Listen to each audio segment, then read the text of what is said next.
सभी मित्रों को नमस्कार। मैं आशीष पंचाल एक बार फिर से आप सभी का स्वागत है अपने YouTube चैनल धैर्य क्लासेस में। दोस्तों, जैसा कि आप लोग जानते हैं कि यूपी पीसीएस 2024 में एग्ज़ाम होने वाला है और 2024 का जो एग्ज़ाम है वो 17 मार्च को तय है। आपको पता होना चाहिए कि आपके पास समय सिर्फ केवल 1 मंथ का बचा हुआ है, इसलिए हम लोग बहुत जल्दी से करंट अफेयर की क्लासेस को रेगुलर करके सारे करंट अफेयर्स आपको कंप्लीट कर दें, क्योंकि आपको पता होना चाहिए कि सबसे ज़्यादा क्वेश्चंस हमारे आर में परीक्षा में पूछे गए, हमारे नोट से पूछे गए हैं। तो हमारा एक हमारे अंदर से आया कि आप लोगों को यूपी पीसीएस में भी ऐसे करंट अफेयर आपको दें, वीडियो प्रोवाइड करें जिससे आप बेहतर कर सकें कुछ। तो इसलिए हम लेकर के छोटे छोटे पॉइंट्स में छोटे छोटे अलग अलग जो टॉपिक्स बड़े होंगे वो बड़े टॉपिक्स के आधार पर हम आपको जो है कंप्लीट कराएंगे। ठीक है, तो चलते हैं अपने आज जिस टॉपिक पे चलते हैं, जहाँ से क्वेश्चन आर ने क्वेश्चन पूछा है, वो है 9th एशियन गेम्स, जिसका आयोजन चीन के हांगझोउ में हुआ है और ये 2022 का क्या कहते हैं आयोजन था, मगर वो 2023 में संपन्न हुआ है जाकर कोविड-19 के कारण। आपको पता होना चाहिए कि 19वें एशियाई खेल 2022 जो वर्ष 2023 में हुआ है। बात करते हैं इसके आयोजन की, तो आपको पता होना चाहिए कि जो इसका आयोजन हुआ है वो हांगझोउ शहर में हुआ है। और आपको पता होना चाहिए ओलंपिक स्पोर्ट्स सेंटर स्टेडियम, जिसे नाम दिया जाता है बिग लोटस, भी हम लोग जानते हैं। बात करते हैं कि वो 19वां एशियाई खेल कब से कब तक चला, तो आपको पता होना चाहिए कि 23 सितंबर 2023 से लेकर के ये 8 अक्टूबर 2023 तक संपन्न हुआ है। इसके बाद हम आगे चलते हैं बेटा, तो उसमें देखते हैं कि भारत के जो ध्वजवाहक थे वो PR श्रीजेश थे। एथलीटों की परेड में उन्होंने भारत के ध्वजवाहक के रूप में थे। आपको पता होना चाहिए कि आगामी भी आपसे पेपर में पूछ लेता है, तो आगामी के हिसाब से आपको पता होना चाहिए कि 19वां तो चीन के हांगझोउ में हुआ है। अब जो 20वां एशियाई खेल होगा हमारा प्रत्येक 4 वर्षों में होता है, तो 2000 अगर ये 23 में हुआ तो हमारा 2027 में होगा, और वो जापान के आइची में होगा। आप जानते होंगे आइची में होगा, कहाँ होगा? जापान के आइची में होगा, तो ये आपको पता होना चाहिए। ठीक है, चलते हैं आगे। इसके बाद आपको देखते हैं कि हांगझोउ और 5 सह मेजबान शहर थे, जिसमें 54 प्रतियोगिता स्थलों पर कुल मिलाकर के 40 प्रमुख खेल और 61 अन्य खेलों का एक आयोजन किया गया है। अब आपको एक चीज़ और भी बता दें कि 19वें एशियाई खेल का जो शुभंकर था, आपसे क्वेश्चन पूछ लेता है, तो रोबोटों का एक समूह था बेटा, जिनके नाम हमने इस प्रकार लिखे हैं। एक का नाम था चेन चेन, एक का नाम था कॉन्ग कॉन्ग, एक का नाम था लियान लॉयन। तो इस प्रकार से इन तीनों का नाम आपसे रिपोर्ट का दे सकता है शुभांकर के रूप में, तो ये भी आपको पता होना चाहिए, क्योंकि आपको पता है आयोग जो पेपर बनाता है काफ़ी डीप जाता है चीज़ों को बड़ा सटीक जानकारी करने। अगर आपको कुछ भी मिस्टेक हो गई अगर उस टॉपिक को पढ़ने में, तो 100% आपसे क्वेश्चन गलत हो जाएगा, ये मैं गारंटी दे रहा हूँ। इसी वजह से कहते हैं क्वेश्चन को जरूर पूरी तरीके से पढ़ के जाइएगा, ना आप रट के जाइएगा, बहुत जरूरी नहीं है रटना, मगर एक बार देख के जाइएगा तो जिससे क्वेश्चन सही हो सकता है। अब हम बात करें हम मसाल की, तो 19वें एशियाई खेल में जो है मसाल क्या था, तो इटरनल फ्लेम था। इटरनल फ्लेम था, ये आप जरूर याद रखें, इसका नाम दिया गया है। और ये डिजाइन जो है वो प्राचीन चीनी सभ्यता की लियांगझू संस्कृत से प्रेरित है। आगे बात करेंगे, एशियाई खेलों के इतिहास में पहली बार था कि भारत की जो पदक संख्या है उसने 100 आंकड़ा पार की, मतलब 100 से पार हो गई है। 3 अंकों के आंकड़ों को पार करते हुए भारत जो है, चीन को मिले हैं 383, जापान को मिले हैं 188, और कोरिया गणराज्य को, जिसको कहते हैं दक्षिण कोरिया को, उसको मिले 190। इसके बाद एशियाई खेलों का एक ही संस्करण में 100 या अधिक पदक जीतने वाला एकमात्र चौथा देश बन चुका है। कुल मिलाकर भारत को 107 पदक मिले हैं, आपको पता होना चाहिए। और जो 2018 में जो ये आयोजन हुआ था वो हुआ था इंडोनेशिया में। ठीक है, इंडोनेशिया की जकार्ता में। आपको पता होना चाहिए भारत उसमें 70 पदक जीते थे कुल मिलाकर, जिसमें 16 स्वर्ण थे, 23 रजत थे और 31 कांस्य पदक के साथ रिकॉर्ड तोड़ा था।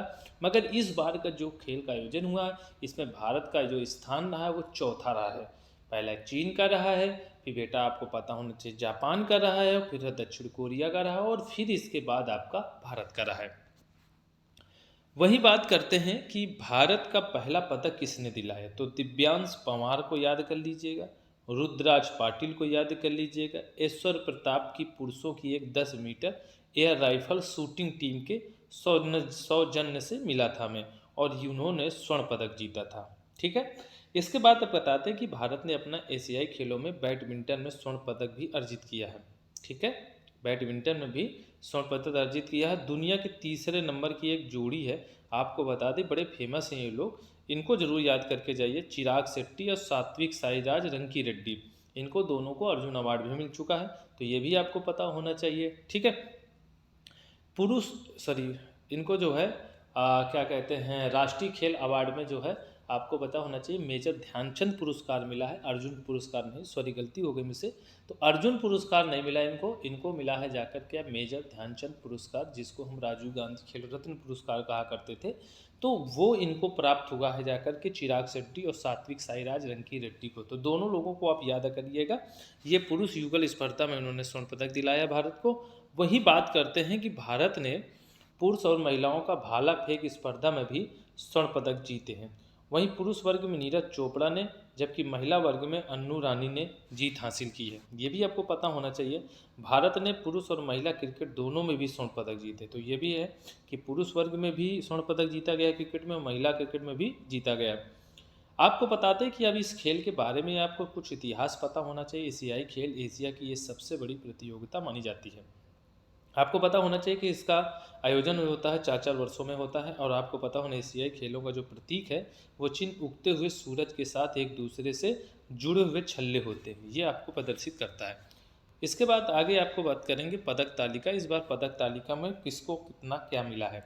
आप कहते हैं जो हांगजो एशियाई खेलों में अंतिम पदक तालिका मिली है उसमें सबसे पहले हम चीन को देखेंगे। चीन को 201 स्वर्ण के साथ में और 111 रजत और 71 कांस्य पदक के साथ में कुल मिलाकर 383 पदक हासिल किए। वहीं जापान की बात अगर हम करें तो स्वर्ण 52 उन्होंने जीता है, और वहीं 67 जो है रजत पदक है, और इसके बाद कांस्य 69 है, और वहीं कुल पदक 188 हैं। वहीं अगर हम दक्षिण कोरिया की बात करें तो कुल मिलाकर के 42 स्वर्ण पदक है, और इसके बाद आपको बता दें रजत 59 है और कांस्य पदक 89 है, और कुल मिलाकर 190 पदक हासिल किए। वहीं भारत की अगर बात करें तो भारत को जो है 28 स्वर्ण पदक मिले हैं, जिसमें रजत पदक जो है 38 मिले हैं और कांस्य पदक 41 मिले हैं, कुल मिलाकर 107 पदक मिले हैं। तो ये भी आपको पता होना चाहिए। वहीं 5वें नंबर मुझे उज्बेकिस्तान, जिसको 22 स्वर्ण पदक मिले हैं और 18 रजत मिले हैं और 31 कांस्य मिले हैं, कुल मिला के 67 पदक हासिल किया है। तो इस प्रकार की इस पदक तालिका को आप अच्छे से समझ सकते हैं। इसके बाद कुछ और मोटा मोटा हम बातें देख लेते हैं कि आपको पता होना चाहिए कि सबसे ज़्यादा जो स्वर्ण पदक मिला है तो किस किस में मिला है। तो आपको पता होना चाहिए कि स्वर्ण सबसे ज़्यादा एथलेटिक्स में और निशानेबाजी में, पहला स्थान आपका निशानेबाजी में है और दूसरा जो है एथलेटिक्स में है, ये भी आपको पता होना चाहिए स्वर्ण पदों में। और इसके बाद आपको पता होना चाहिए कि सबसे ज़्यादा जो पदक मिले हैं वो एथलेटिक्स में मिले। अगर स्वर्ण की बात करें तो निशानेबाजी में, अगर एथलेटिक्स की बात कर रहा है तो सबसे ज़्यादा जो है क्या कहते हैं पदकों की संख्या में 29 इसको मिले हैं, और वहीं निशानेबाजी में स्वर्ण में देखा जाए 7 तो एथलेटिक्स में मिले हैं 6। तो इतना भी आपको पता होना चाहिए कि जो है सबसे पदकों में अगर पूछे कि किस खेल में सबसे ज़्यादा पदक मिले तो सबसे पहले आपके पास जो है एथलेटिक्स है, दूसरा है निशानेबाजी। तो ये आपको पता होना चाहिए, इसमें भी क्रम पूछ सकता है। इसके बाद इसमें ज़्यादा कुछ नहीं देखना, और इसके बाद आपको पता होना चाहिए कि फिर हमको जो है सारे पूरे खेलों में फिर तीरंदाजी में ही स्वर्ण पदक मिले हैं। पहले हमको निशानेबाजी में, फिर एथलेटिक्स में और फिर तीरंदाजी में। तो इस प्रकार से स्वर्ण हमको इस तरह से मिले हैं।